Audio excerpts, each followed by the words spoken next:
bed, I'm sure. This fellow is a New Zealander, a little outfit, New Zealand, won the America's Cup, All Blacks, the whole box and dice.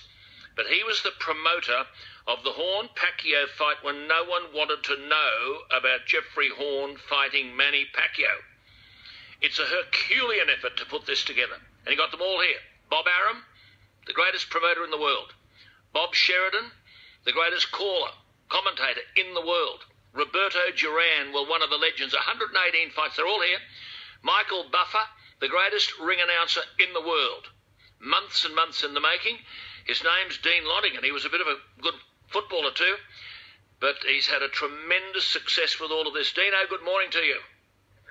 Alan, how are you? And mate, it was a pleasure to have you ringside, or at least in our box on the night. How did you enjoy it yesterday? Unbelievable. One of the great moments in sport, not Australian sport, in all sport. One of the great moments. What a boy. Mate, how tough is Jeffrey Horn? You know, like everyone who has ever fought him underestimates him. And then he comes out again, the absolute legend, and goes in a 12-round all-out war. There's blood everywhere coming from both opponents. Glenn Rush, the trainer, called it, I think, on Saturday, saying this is going to be Sunday, bloody Sunday. Well, he couldn't be more correct. It's the birth of a brand new Australian superstar. Unbelievable. Now, look, putting this together was monumental, and there were people who said, what are you talking about? When you alerted Bob Arum to this young Jeff Horn, and Bob Arum knows everything, did all the Ali fights, everybody, smart man. And he said, what are you talking about? And yet here it happened. Mate, you corrected what Bob Arum has done. You know, in his first fight, would you believe, his first fight that he ever did was back in 1966 with Muhammad Ali versus George Chuvalo in the middle of all the Vietnam crisis with Muhammad Ali. So he's seen everything from Muhammad Ali, Joe Frazier, through to George Foreman, through to bloody Roberto Duran, Tommy Hearns.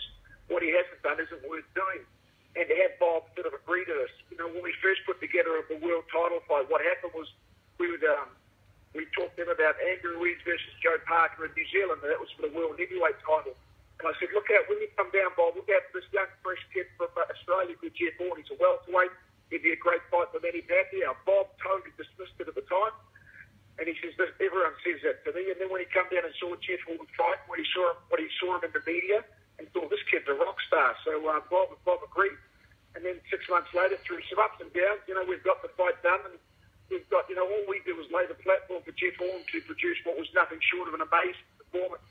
And I'm sure that, you know, Australians love a few things, Alan, and one of them is they love an underdog, and two, they love a blue, but more than anything, they love blue. So, that's lovely. They love the underdog and they love a blue. You're right, Dino. But now look, I've got to say to my listeners, I have to say this. Dean is only telling you a tenth of the truth, because the logistics of putting this fight on are unbelievable. Firstly, and this has all got to be paid for, Suncorp Stadium had to be turned from an NRL game on Friday night to a boxing arena on Sunday. Brilliantly done. The presentation of that and the formation and the contours of the stadium were outstanding. Then you had to get security and police. We've got all that other nonsense that's going on. There's always that worry. They were everywhere. It was magnificent. Then you've got to elect a ring under lights, and then work on the premise that it might rain, so provision was made for all of that. And then what about it going to, 159 countries and 500 million people around the world, Dino? Yeah, it was massive. This is probably one of the, outside of the Olympics and the World Cup, you know, boxing presents a truly global audience. And, you know, the people flock to watch it. And ESPN, they did the biggest rating, I think, in 20 years for a boxing match in all of America. So there were images being beamed into America, you know, the delights that Brisbane and Queensland have to offer. I know. Put on the map up that way. So, well, just one final thing. What happens to where is Jeff Horn going now? Well, we've got a rematch clause with Manny Pacquiao on Top Rank, so it's up to Manny to exercise that. My gut feel is he probably will.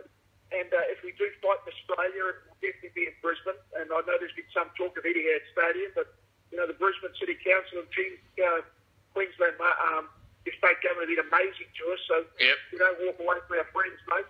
Good on you. You know, I think Australians can really celebrate in the next few days exactly what amazing achievement that Jeff has done, and it's put Australian boxing back on the map. And let's just enjoy it for a little while, and then maybe after that we'll look to the business of what happens next. Good on you, Dino. Well done. Well done. Go and enjoy yourself. You deserve it. You've done a fabulous job. There he is. This is the man who put it all together. Dean Lonergan.